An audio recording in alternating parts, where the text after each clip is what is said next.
Well, hello, everybody. Good morning, good afternoon, good evening, and welcome in to another episode of the Buddhist Biohacker 2021. I am your host and mystic guide, Lisa, and I am so happy to be back and to really start deep diving into this year. I think January has been a little all over the map energetically. So I'm really excited for today's show because I feel like we're starting to settle into the energy of the new year, and it feels a little bit more solid to me. And I'm also really, really excited to have these three ladies together today. I was dying to get them together. Hi, Sarah. Welcome in. For everybody who's watching in the live, we love it if you share where you're from. It's so fun. And, maybe let's put up one word about how you're feeling today. So why don't you post one word about how you're feeling? I think that'd be awesome.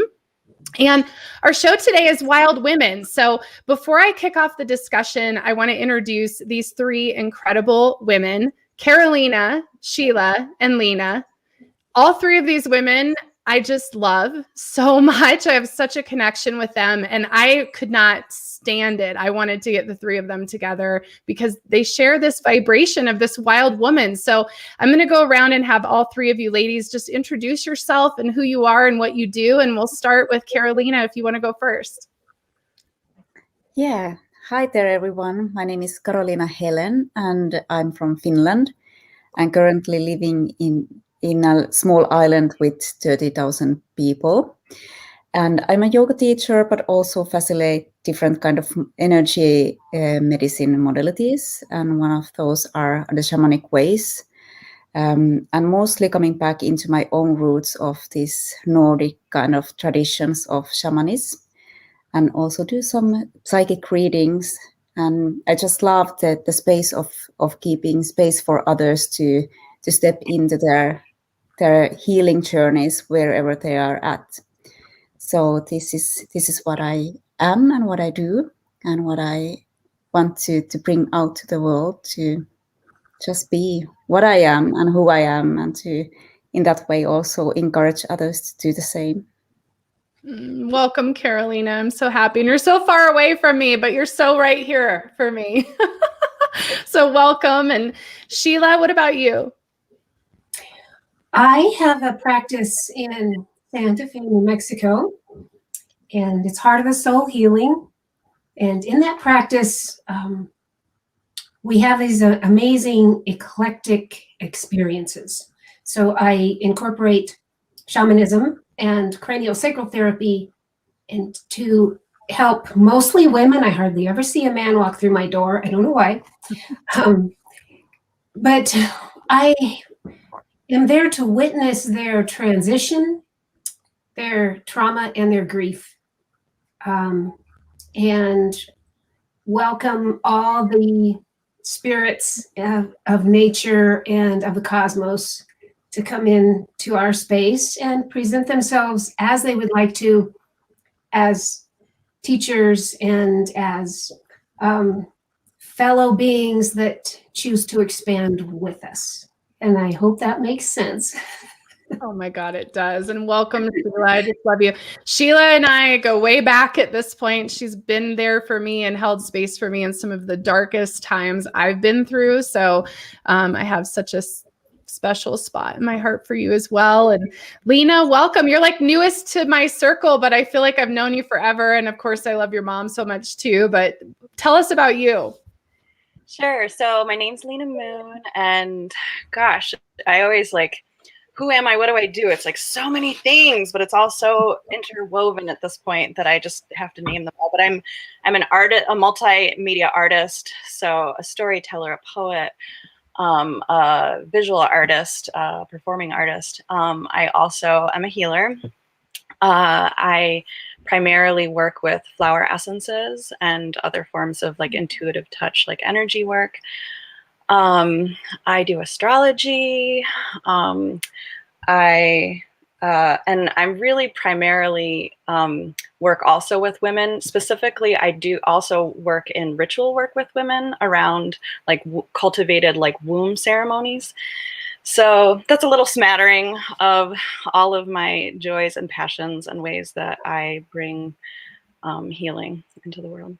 I love it. Well, welcome. And I'm just so excited for this. You ladies have such a great energy. And I wanted to read to you this little thing about wild women. I thought I'd kick off the energy of this. And for everybody who's watching, just a reminder, put in one word about what you're feeling today. And you're welcome to ask your own questions throughout in the comment box. So this is the essence of the wild woman. The wild woman reminds you of the essence of authenticity and freedom. Divested of all social constraints and cultural conformity, the wild woman holds up a mirror to your essential self, the true essence of who you are and who you're meant to become. She is a reminder of the bright light within each of us that gets dimmed by the restrictions imposed upon us by the expectations of society.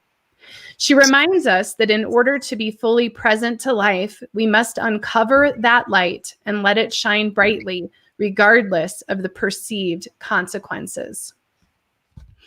So I just love that so much. And I want to open it up to you guys and just jump in. But let's start out, I think, let's just start talking about, like, what does being a wild woman mean to you?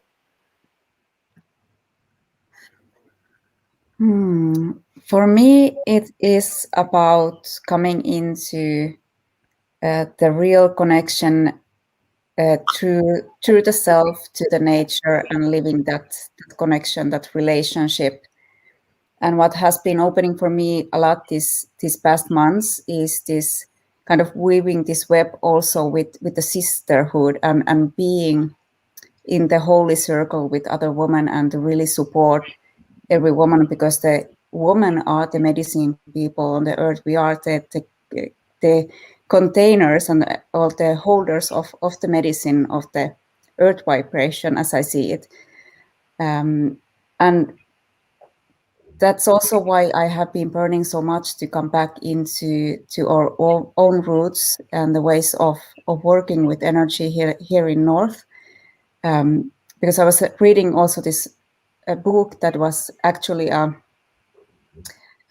study of the old ways in Nordic countries. And there was this indigenous way of Sami people, for example, Noita or shaman was always a woman. It was the one who was intuitively guiding the hunters to the animals. Or if we lost some reindeers, it was always the Noita or the shaman who showed the way back where the herd was. And also the keepers of the plant medicine, the wisdom of the plants and what the nature offers. And of course, there was also man involved, but the man had a whole kind of different kind of energy in the communities. And wild woman for me is really to step in back, to own that power and own that co-creative energy with the earth, and to coming back into remembering that old wisdom that we all sit on, that we all have in our spine. Oh, we have that remembering in our spine, and all this. I just get like chills all over my body when I talk about it. So it's like we need to come into the remembrance of who we are and what we are here to do. And it's not picking on each other. It's not to being a master over anyone else. It's about to co-create and to really live in harmony with the nature, but also with each other, because we are the nature. Mm-hmm. So beautiful.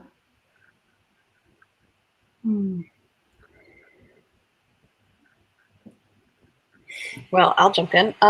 Sure. Yeah, likewise for me, wild woman means like a deep reciprocal connection to the wild nature that I am inherently, and we all are inherently a part of. There is no separation. Like, we are earth beings, we, like, this mother of ours, not only like gives us life initially, but then sustains us and then receives us at the end of our lives as well. So we are completely and utterly a part of the natural world, although we have done a really good job of losing that memory.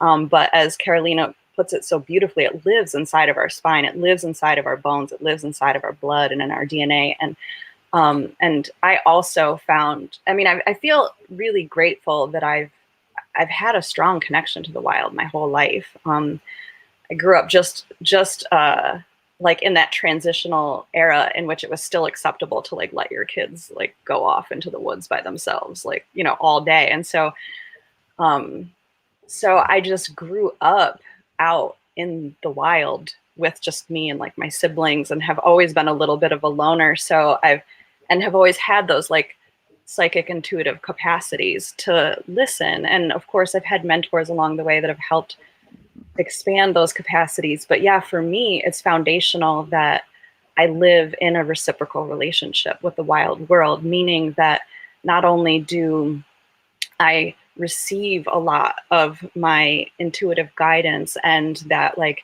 you know, how we all love to like go into nature and feel restored. Like, not only do I receive a lot, but I intentionally spend time giving back and making sure that, you know, I come with offerings, whether that be poems or songs or blood from my body or the tears that I weep or, you know, the prayers that I make, but always feeding as I am fed. It's beautiful too. Well, ditto. Right? Yeah. So, you know, it's to me this whole wild woman tag really is just becoming aware of how I am as human, not just one woman. Although as woman, I think I might relate to the earth a little different than if I was a man. I don't know. You know, within 10 minutes of getting up every morning, I'm outside. I have a song that I sing to the sun, and I have a gratitude that I go through, and part of that is, you know, the earth and her rising to support me. A wild woman to me is the awareness that my body physiologically is made of the earth. So my body is the earth. There is no separation. It begins at the earth and it ends at the earth at some point. And intellectually, my conscious awareness is the energy of nature. And I can be more aware of that and more embracing of who I am, what I choose to be when I'm out on the earth, especially like in the dirt, right? I like to go for hikes and then just lay down in the dirt for a while, pull my shirt up and get the sun on my tummy. And then beyond that, knowing that I am also part of the moon and the stars, and that intelligence that guides those is the same intelligence that guides me through this life, which I think is pretty powerful. You know, when you really think about that on some level, we are as big as the universe, even though sometimes feeling our smallness can be beneficial, that feeling into that gigantic connection and allowing the rhythms of the earth and the moon to guide us through each day and through each month and through each year.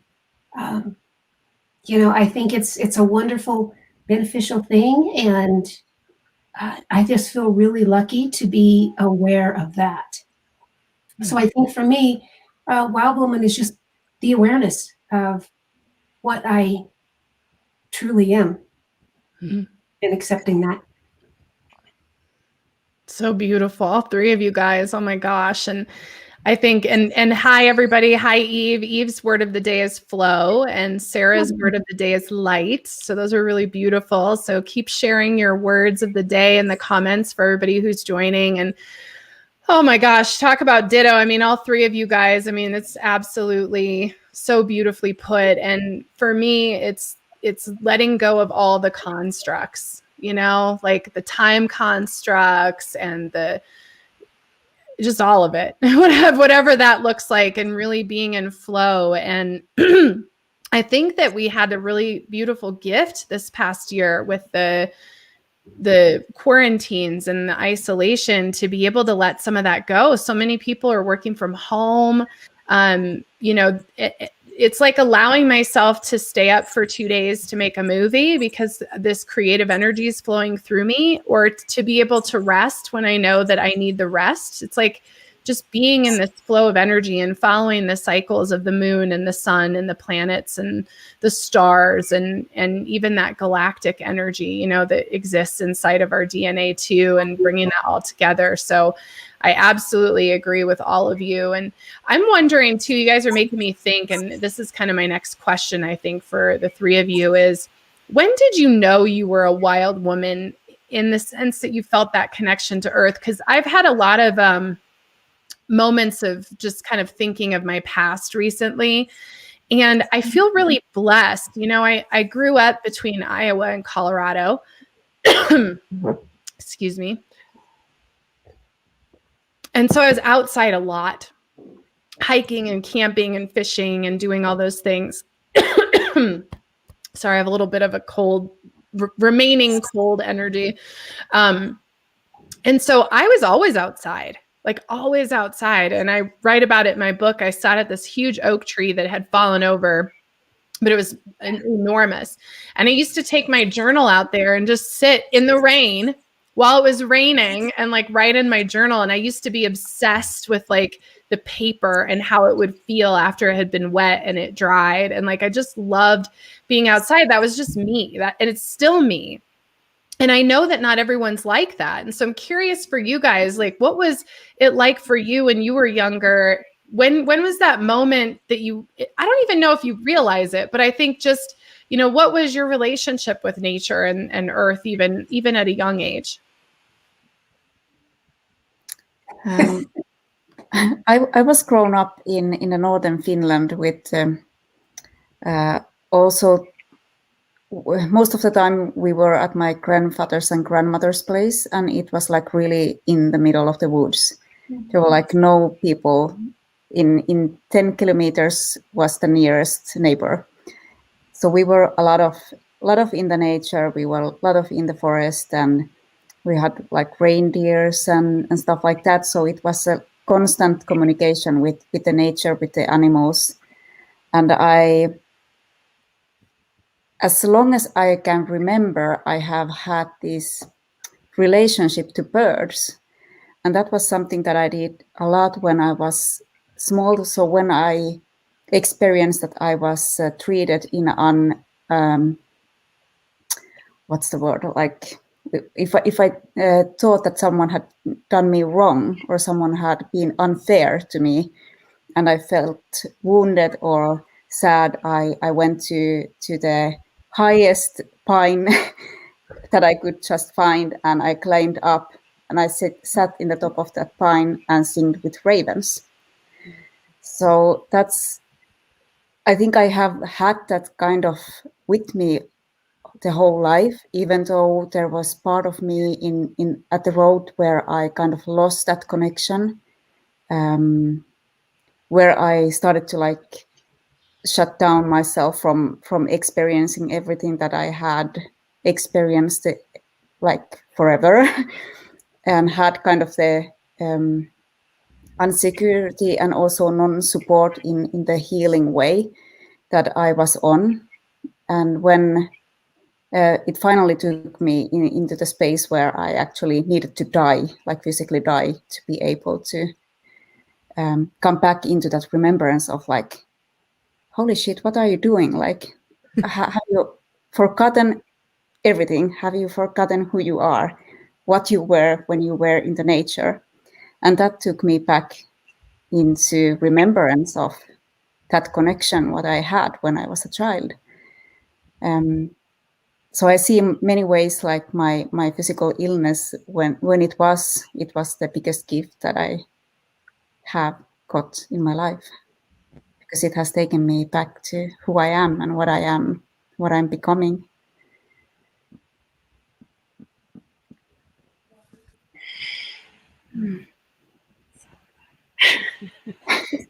Beautiful. Love listening. Yeah. Yeah, it's interesting because you're like, when did you know? And I'm like, I feel like I always knew, and I feel like I continually have moments of remembering. It's like that. I think that it's not static, the knowledge, and so yeah. Likewise, I grew up. Well, first I was born. Like my birth story is pretty wild. Like my mother. Free birthed like 5 out of her 6 children, and I was the one that was born like literally in the middle of the woods, like off the grid with no running water, and so my formative time was spent really wild. And then, by the age of like 5, maybe, we were living in a small, tiny village, but it had a lot of wild lands around it. And it was pretty easy even for children with small feet and legs to like access it. And there was a lot of us. Like I said, my mom's got 6 kids. And so, and a very small house. So it was very much like, go, like, get out. I'll see you at dinner time, And so we just spent our days, even in the winter, like we were just out in the wild, and so like, I feel like I've always had access. I look at, I was thinking about this last night, actually. I was thinking about today, and I was like, have I ever lived without the wild? And there was just like this one little chapter, in between like just a couple years, like post-college, that I lived in like a legitimate, city-ish kind of environment. And those were really tough years. But it's just been a really strong thing for me to always, like, I just need, I need that. And I guess like, but like, so there's that subtle knowing of just like that instinctive need to be with nature and connection with it, and listening, because like I feel like I also have deep connections with animals, but even as a child, I was really strongly drawn to flowers. And so it's no surprise to me that I'm a flower essence practitioner, because like I just I could hear, like I could just hear them even so young. Like I wanted to be with them and touch them and listen to them and admire them. And so beyond even like that intuitive and instinctive knowing of just, going out and being in nature, I feel like the real like, whoa, I am a wild woman kind of sense probably came. And I don't have like a distinct like, oh, it was this moment, but I know that I have felt the most feral. And it's funny because Carolina, it's true. Like I climbed a lot of trees. For me, it's like there's something still very primate, in my being. And so I think probably the first time, or some semblance of first time, in which I was really deeply like in the woods, wild and like naked in a tree and just like hanging out, was like, oh, like I'm a seriously wild woman. Like this, like this is like, this is my natural state. Like I could feel it like in my body, where like all of me was like, oh, I don't have any of the trappings. I don't have the house. I don't have the clothes. I don't have like the people around talking. It's just like me and my natural body and my natural state. And it just was like this exhale, of like, arrival. So it's rare to be able to like get back to that level of wildness all the time. There's a lot of taboo around that kind of total wildness, but it is still, I think, the places that I have to get to when I really, really need that is to get far enough out there where I can give myself that without any of the judgment that it might arise. Mm.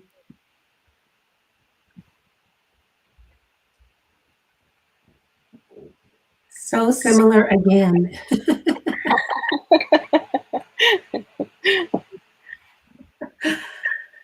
Oh, you ladies are wonderful. So, Lisa, when you asked the question, I had to laugh because I flashed on a memory of a photograph of me, the first photograph of me, and sitting in the grass with my baby belly and a mouth full of leaves. And that's me. I was happy, like, yeah, I'm in the dirt, I'm eating nature. And I was actually blessed with a very impatient mother because, in the morning, she's like, y'all are on my nerves outside, come back in to eat and then go back outside. And then, so I got to where I didn't want to go back in the house. I'm like, I like it better outside. I was raised between a horse pasture and a cattle pasture. And so I was always out there with the animals, and I would hang out with the horses. It was a band of brood mares with a stallion and little babies every year. So I would just sit with them and feel into this groundedness that I didn't have words for, but I knew that it was a strength and just a peaceful, natural way of being that I had inside of myself too, that I was, I guess at that time, maybe I was searching for that to be a full round way of being. And then of course, climbing trees. The best thing for me was to take a book or my sketch pad and climb up into a tree and either read the book or draw the animals that were out there with me. But I think when I was 7, I had a real shift in consciousness when I was 7. And that's when I was aware of this need to run naked outside. And that just horrified my parents because there was a point where they're like, there wasn't neighbors to see me, but that wasn't the way they were raised. And they didn't understand why they had 2 good kids who would keep their clothes on and then one who was really naked and wouldn't come in from the horse pasture. That's, that is, I think that's something that I was gifted with, was to be able to see that even though I was told that's wrong and it's naughty and it's bad and it's sinful, like that's natural. My thing was I couldn't understand why everybody didn't want to do that. Yeah. So I think, I agree with you ladies. That is something that you're born with that knowledge, and you might not have it verbally for a while, but it's there. It's like, okay, deep inside, I am an animal that communicates different than other animals. And that's, I think just as people, accepting the fact that we are animals, and part of the animal kingdom, and the earth is our natural environment, and being outside is our natural environment. The earlier in life we accept that, I think it's great because for me anyway, it has always given me a place to fall. Right? No matter what life throws me, the natural world is there to catch me. So I feel more safe in my world, I think, than maybe quite a few other people do. Mm-hmm. Yeah. I love it. I have this dream of having a house in nature in which I can have one of those big, like, white porcelain bathtubs outside, and I just want to take salt baths in the moonlight. Like, that's like my ultimate dream fantasy. So hearing you ladies talk about running around outside naked, I'm like, oh my gosh, it's snowing today, but it's still like, I can feel my cells tingling, like, yes, go do that. Go do it. And I love all the trees. All 3 of you guys talked about trees, and my editor on my book Enlightenment Pie actually made me take out, because I wrote about my oak tree so many times, they were like, you have to talk about this oak tree. But it was so huge. And this is in rural Iowa. So it was out in the country, and there was this deep wood behind my house, these woods.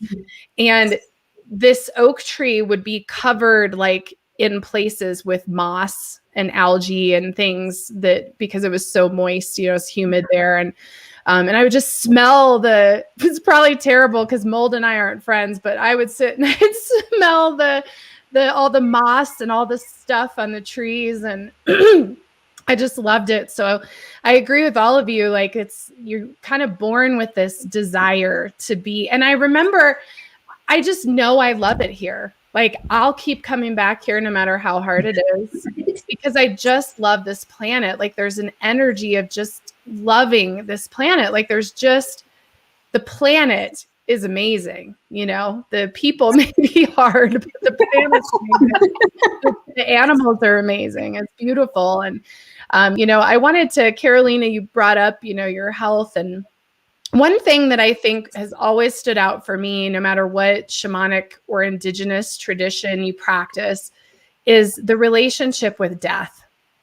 And for me, I'm a medium, and didn't know that that's what I was when I was a kid, but I saw those shadowy figures and spoke to people who had passed on. And there's a lot more actually I'm going to start doing with that now, because I feel like there's a real call and need for that, and have had my own near-death experiences. So, and I know some of you guys have. And so I would just want to talk about, like, what's your relationship with death, and how does that look, as a woman, as a shamanic practitioner, as people who are connected to the earth, that's such a huge part of it, is not being afraid to have a relationship with death. I think is, what is always consistent. Like, we're willing to see that darkness. And so whoever wants to jump in, and let's talk about death. It's my favorite subject. Right? Totally. Yeah, it really freaks a lot of people out, right? Yeah. It can be scary. And even when it's all great in the grand scheme of things, that moment can be scary, right? So, but I would love to talk about death. Do it. So when I was born, my mother died. And she went to this wonderful, peaceful place. The only time in her entire life she said she ever felt peace was that moment where it was pure peace. So she kind of, after, she came back, but she kind of spent the rest of her life, and still is, just waiting for that again. So she's been waiting to die again all of her life, which is, my message that I got from that is, maybe that's not the most beneficial way for me to live. But so I didn't have fear of death. And growing up in the country and on a small farm where, we raised some of our own food and stuff.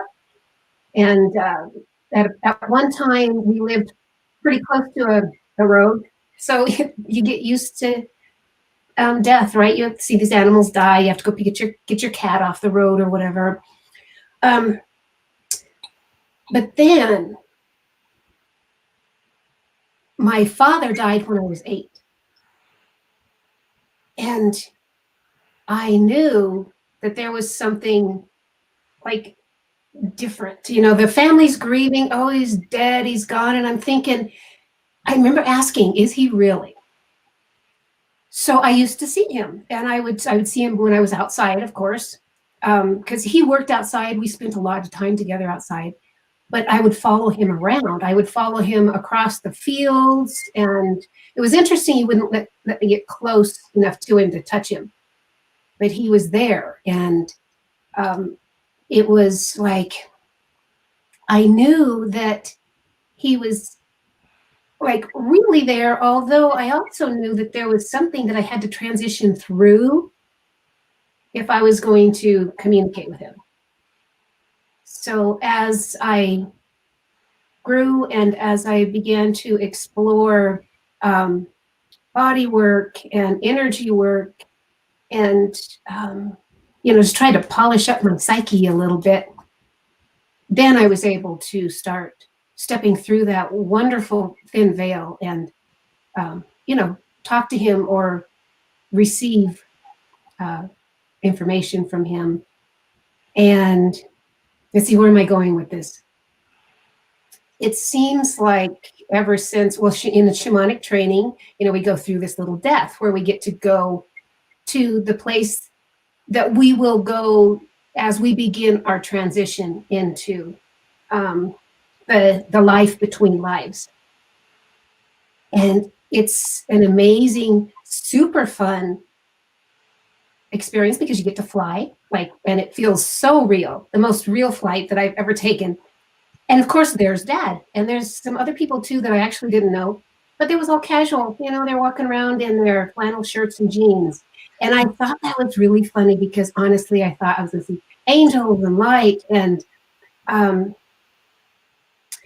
it was very casual. And that was their message was, this can be as casual as any other day in your life. And that is, to me, what death basically is. It's basically like going from one room to another if your life is a house.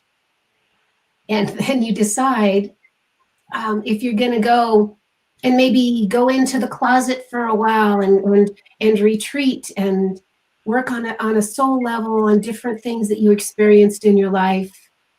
Or if you're going to find another door and go right back into another life. But I want to apologize. I get so excited, so I kind of lose track of where I'm going with this. That's okay. I'm like waiting for the next words. So it's okay. Beautiful. Well, it really is. I think it is all a very beautiful experience. And, it's like before conception, we're actually already dying physically, right? And as soon as the sperm and the egg starts to make a baby, you're dying. That's all there is to it. And it's something that we really, it's not like you want to race toward it and jump off the first cliff that you come to, but it's definitely something that I think we go through life so we can prepare for that death. And we can prepare, if we choose, to be aware of the potential of life review. And that, like, to me, what that is you get this opportunity to sit with your counsel, which are kind of like, I'm not sure how you see them. I see them as kind of like angels, but not really. They've just been going through these levels for a millennium, and their job is to help you transition from one life to another. But you get the opportunity to sit with the emotions of all the people that you had a life with. And you get to feel their love for you. You get to feel everybody's pain, everybody that you hurt on any level. You get to feel that. And that's how the soul grows. So I guess that's really why I think that death is such a wonderful subject, because it gives you the opportunity to look at your life and say, okay, this is how much I grew during that life as a soul. Yeah, and I think having some awareness of that while we're still in this life and still in the juice of life and the human brain and the mind and all this wonderful, messy stuff, for me, that's where clarity comes in, is when I think of, wow, this is all going to accumulate in this amazing moment of death or after death. And yeah, I really don't know till I get there, but I think it can be pretty amazing, and it can be fun. And it can be even funny just to think of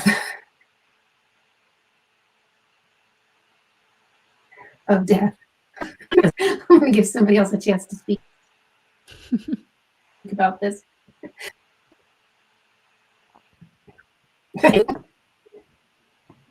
Yeah, it was kind of funny when I listened to you. It's just opened this this sense or so like vivid memory of what I haven't actually had before. I have, as I have been told, that I have many like these experiences since I was a kid, when I have been by choice losing myself from the physical body to be able to handle some really terrible traumas. But those things I haven't like been actually remembering those small moments of death, and I just can like remember the recent one that I had. But during the recent one, I had like the same experience of even that I have also had like during journeying with shamanic ways of going into the death process, and this not just remembering everything that has happened for me, but also my own ways of participating in these all human things, wounding others and all that, like and it can be, I guess for many it can be quite hard to take in that information. It can be hard to kind of get that criticism, if you want to see it like that, because many times we want to see ourselves like, I haven't done anything wrong, but we want to point like fingers on others, all the others who have been wounding the little human. And for me it was like so wonderful experience, like you said, also to see like where have I come and what has happened on the road, and now I'm here, and it's just so darn beautiful. And I actually have like had this trauma or fear of death since childhood, because of the other deaths for me was like trauma related, and that was like just something that I needed to do to be able to survive. So this was a new experience for me to die, but it was without trauma. I was sleeping. I was having pneumonia during my cancer, and I just passed away for a moment. And after that, I have never felt the fear of the dark or the death.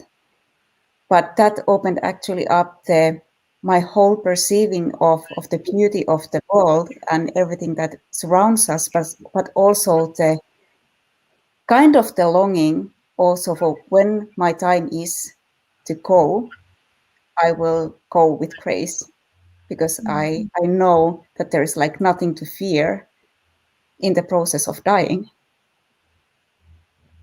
And that's something that opened up also for me a beautiful piece of work that I have been sitting with every now and then. There's people reaching out for others who are like in terminal phases of cancer. So I have been sitting with people who are on the way of, on the edge of dying. And that's something that I have been doing already before the cancer. I was often called in to sit with dying people when there was not enough of people in the nursery homes to sit with the dying. So for some reason, the nurses started to call me too. I was before working there, but then I stopped working there, but they started to call me every time there was someone dying. They was like, hey, we need you. Are you able to come? And I have never felt like uncomfortable in, but for me, it was always a deep honor to sit with someone in the process of dying. And that's also the same thing now with the shamanic work. It's such an honor to be there and witness others' process of dying in different levels. And it's, for me, the dying, it's just like a transformation the energy transformation of one thing to another. So it's kind of like a vessel to moving from point A to point B. So, yeah. Now I start to get like these threads all over the place, so I don't know how to hold this space anymore. And the spider is hanging from the thread. Yes. Oh, first of all, wow, I love this. It just made me so happy when you asked this question, Lisa. It's like, likewise, I love the topic of death, and it's funny because I actually just like recently made a really, really dear friend who we got together for a tea date, our very first tea date, and it was just like the very first 2 seconds of kind of like, oh, so what do you do? What do you do? And then literally her next lead was like, tell me how death has marked your life. And I was like, oh, we are going to be great friends. I was like, I love this woman. Yeah, so I mean, because it's so potent, right? It's like, what could be more powerful to talk about than death? I mean, maybe birth, like those, but it's kind of the same, as you're touching on, Carolina, so beautifully, that that it is just a transformation, and any death really is a birth into another, as you touched on as well, because it's like you might die to this existence, but then I loved how you phrased it, the life between lives.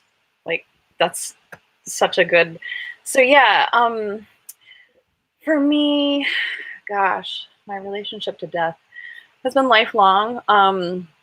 Like Carolina, I feel that like my initial relationship with death was like versions of dissociation that were largely survival strategies to deal with like really intense traumas that I was chronically exposed to. And so in many ways, like I had a real love for death, even though it was also kind of scary. There was this way in which I was like, oh, there's a peace. There's a peace somewhere, and it might not be like right here, right now. But I remember like in my teens, like write, poems to death personified, like it was just like this, person that I could really feel, this grace maybe or something. And so I've had like lots of dreams about death throughout my life as well too. But yeah, I mean, also, I feel like in this lifetime, it's an unavoidable process for me, because just to get like astrological for a minute, like I have Pluto, the planet of death, on my midheaven aspecting like 7 planets, so my whole life is a process of repeatedly dying to who I've been. And I will never say that that's comfortable, because it's not, it's like, it's really painful every time, but it's also, pain's been an incredible teacher. Yeah, so I think that death is one of our absolute greatest teachers of what we're here to do as souls.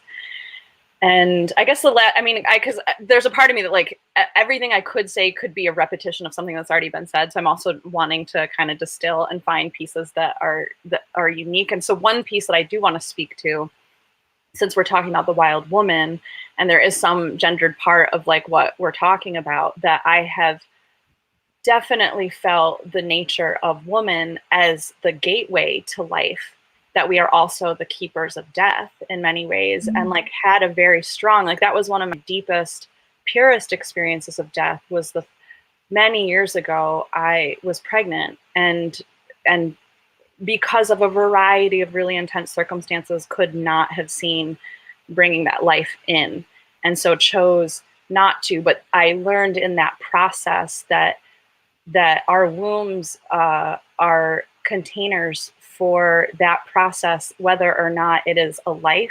Like we will then be pregnant with death. And so like there was a whole beautiful me becoming the powerful woman that I am through learning about death inside of my body. you know, and the deep respect that I have for us in these, you know, anatomical versions that we have, where we get that responsibility, that great responsibility of life and death doorway. My gosh, I feel like this is going to have to be a whole other show, because what does it say about us that we all are like so excited to talk about death? I mean, really. And everything you ladies have said is so beautiful. And yeah, for me, I didn't tell people I was a medium, even when I was doing readings for quite a bit of time. It was kind of like a random, like somebody would be like, ooh, do you also like talk to people who passed away kind of thing? And I'd be like, oh yeah, I do. I can do that for you. So I didn't really like advertise it. And it was really only about 4 years ago that I was like, okay, like I'm going to own that I'm a medium. I'm going to tell people. And I started having these really profound, deep sessions with people talking to their loved ones. And so it built pretty quickly to I'm out on a stage doing it for 100 people and talking to the spirits who showed up. And I had this really profound moment in one of these events. I had left the stage. I was in the audience talking to a man who had lost someone to a motorcycle accident, his buddy, his friend.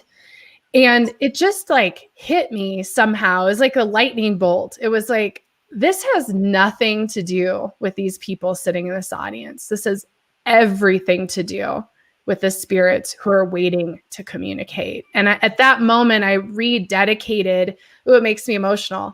I like rededicated my work in that moment. This was in 2017.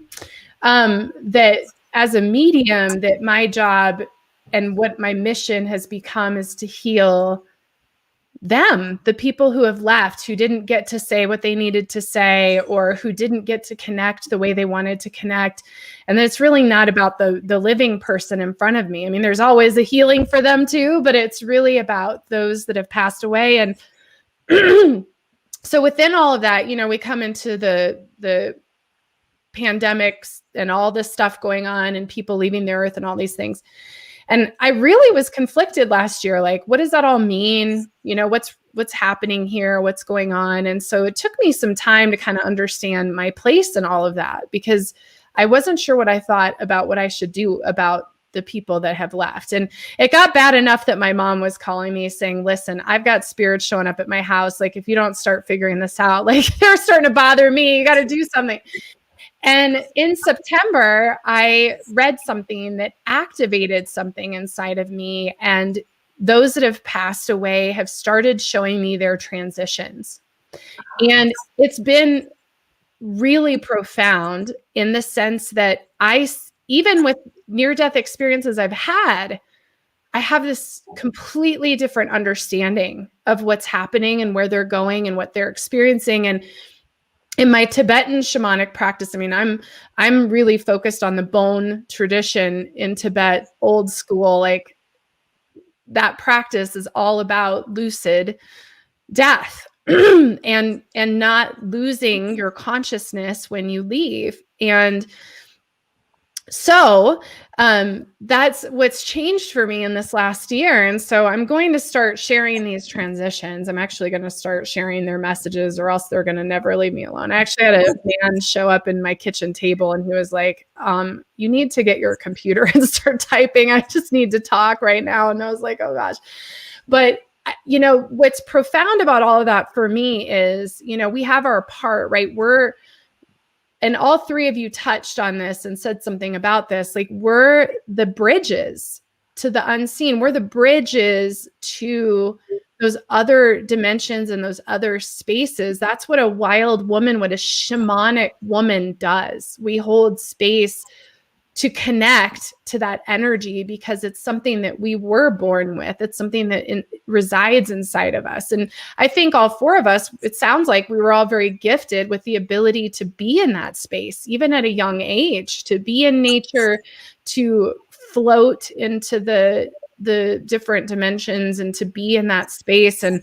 And I think that we're going to find as time goes on that it's so accessible. Like, death is so accessible if you want it. Like, it's so accessible. And And it helps you to realize like it's just another awakened state. It's not anything different than what we're doing here. It's just doing it in a different consciousness, but it's all consciousness. It's all the infinite quantum light, everything. Like it's all in that space. And I think it's just so incredible. And here I thought like, oh, this is my experience. I see these people and whatever, but it's changed again.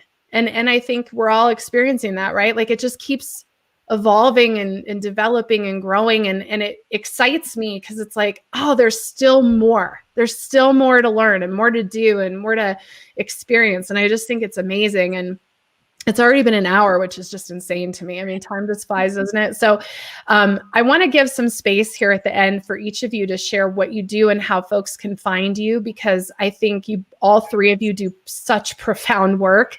And I think being able to connect with these women is so important. And then we'll stay in touch anyways, but I definitely think we need to continue this conversation if you ladies are willing. So whoever wants to jump in and just share, how can folks find you? What are you offering? What's going on with you right now?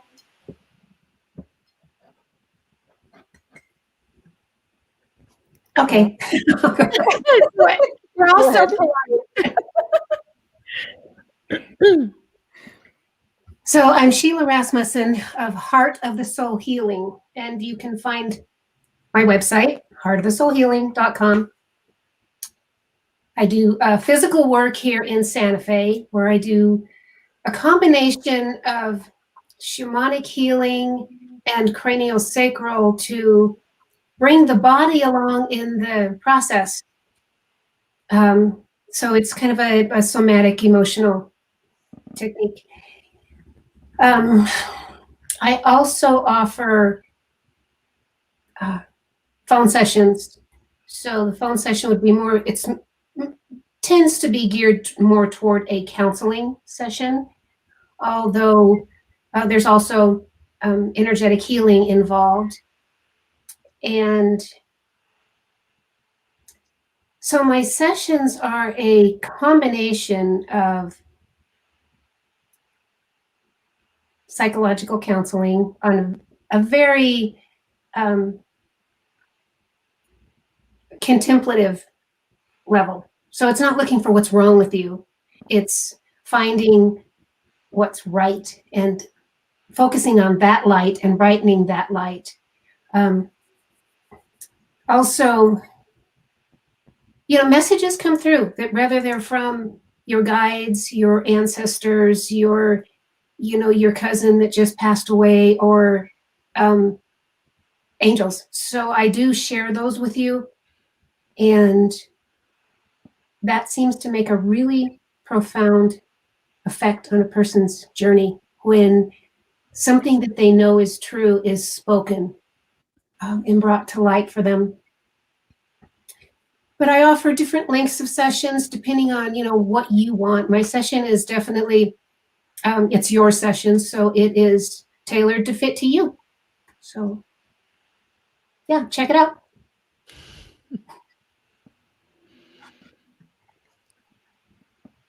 Next. So my name is Carolina Helen, and you can find me at lifeartbycarolinahelen.com. And what I offer is in a physical form here in Åland. I offer different energetic treatments or healing sessions, and also guidance and mentoring in the spiritual level. I am kind of have a mastery in the shadow work, so I burn a lot for this transformational spaces of shedding light over the shadows and just guiding through these small processes of dying into the being. And I also do yoga or teach yoga, and also mentor in yoga, have teacher trainings here in Åland. But I also do most of these things online. So I have Akashic readings and mentoring sessions and yoga sessions online if it's something that it needs to be done in distance. Healing, quantum healing, Akashic healing, shamanic healing. And it's kind of the same that I just have started to more of expand into this tailoring the processes and the sessions to what is needed for each and one of the clients or you, instead of like putting in a straight mind into that we are doing this and this is what you get. It can be quite of a mixture of getting different kind of types of healing and support depending on where you are at and what you need. So you can also seek just on my name, carolinahelen.com. That's maybe even easier to find me. The same name at the Instagram. So welcome. Beautiful. So I'm Lena Moon, and you can find me on Instagram at Lena Moon Magic. I'm also online at lenamoon.com or Gmail, lena.moon@gmail. So any of those ways work. My practice, likewise, multifaceted. But like I said, I primarily work with flower essences across the board. You know, if you come work with me, you're likely to get that on some form. But I also do intuitive energy work with folks in conjunction with the essences, as well as astrological consultation. So that can be pulled in if you're curious about what's going on with the planets and you at this time, and you want something tailored with that gets pulled in. But yeah, I likewise, I do both remote and hands-on. So all of this is available whether you're here in rural Oregon or the far reaches of the world. I am also gearing up. So sometimes I host like dream circles or like womb circles. And so I'm feeling, and sometimes it's a combination. Like I just did get done doing a 6-month round of dreaming the womb. So like working in conjunction with like the womb and dreaming. But I'm feeling like some version of that is going to be coming up here starting probably in March is what I think. So, if you have a deep connection to your womb and want to deepen that and to explore that in a circle of sisters, ping me. But just so you know, I am technically on retreat at the moment until February 1st. I just forgot that I had committed to this and wanted to do this anyway because it was such an exciting conversation, but legitimately, I had to talk to my guides and everybody about like making an exception. so just know that if you reach out in any of those places, you won't hear back until February. Oh, and one other thing is I also do ancestral work with people. So if you are curious about deepening your connection to your ancestry, I support that as well. So that's me, Lena Moon. Oh, well, I love all three of you so much. And I'm so honored that you came today and that you came together. And this has just been awesome. And everybody, I think, knows how to contact me. But I do have a pretty huge announcement coming very shortly. So we will have our own community app. So if you're looking to leave mainstream social media, I have built you a space that is absolutely fabulous. And it is done and in the final stages. So it could be out as soon as next week. So stay tuned for that. But you can find all of my information on lisamgunshore.com. And I am really focused right now, you guys, on soul sessions, focusing on your soul purpose and what you're here to do. Of course, my mediumship sessions and then ancestral lineage healings as well. If you want to work on your genetics and your lineage space, we can do that too. So Thank you, ladies, for being a part of this today. I love you so, so, so much. And I'm just so honored you were here. And we've got to do this again very soon. And thank you to everybody who's watching. So many great words. We had inspired come up from Nina. Hi. And Lisa's from New Zealand. So thank you for watching us, whatever time it is there. I don't know. And we'll be back, you guys, with our Diamond Beauties. We have 2 Diamond Beauties this Thursday. We have Michelle Snelling at 11 a.m. And then we have Lisa Thompson at 5:55 p.m. That's all Mountain Time. So we'll be back. And love to each and every one of you. Have an amazing, amazing Tuesday. All right. Bye, guys. Thank you. Thank you.